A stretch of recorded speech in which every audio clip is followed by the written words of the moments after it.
दोस्तों, senior citizen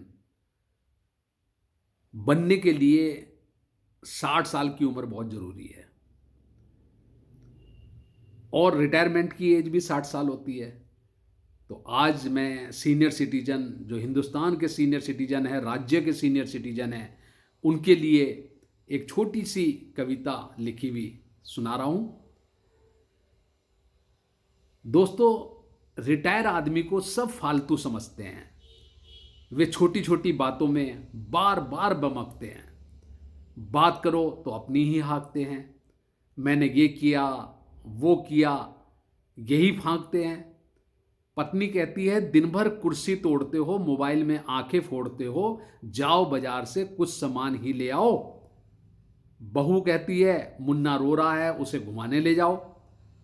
चाय बनाने में भी वह शर्त लगाती है कि मुन्ना को घुमा लाओ, तब चाय पिलाती हूं। रिटायर क्या हुआ, जैसे मेरी सरकार ही गिर गई।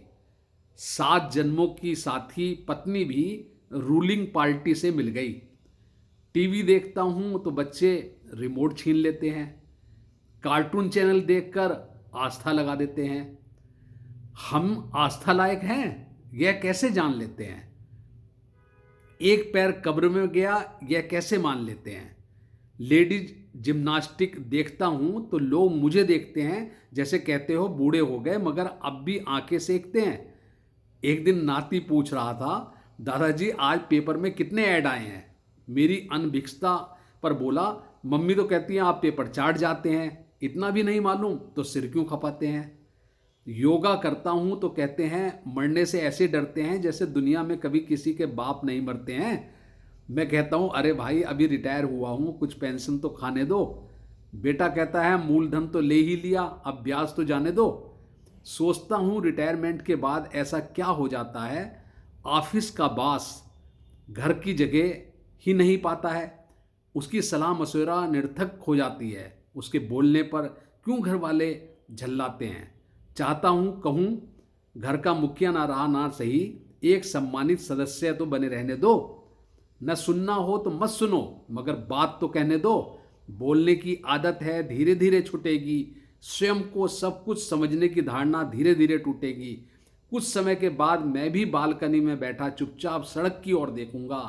आती जाती भीड़ में वे कुछ चेहरे खोजूंगा जो मुझे फालतू बैठा देखकर भी फालतू ना समझे, हमेशा टेंटे करने वाला पालतू ना समझें। सेवानिवृत्त सभी आदरणीय साथियों को चाचा चौधरी का नमन, क्योंकि मैं भी पिछले साल 60 साल का हो चुका हूं और रिटायरमेंट हूं, लेकिन एक सैनिक हूं जो हमेशा जवान रहता है मरते दम तक। इसलिए वन मैन आर्मी बनकर स्वच्छ भारत मिशन जो मोदी जी का कंसेप्ट है, पिछले 5 साल से काम कर रहा हूं और रुड़की को नंबर 1 बना रहा हूं। थैंक यू दोस्तों, थैंक यू।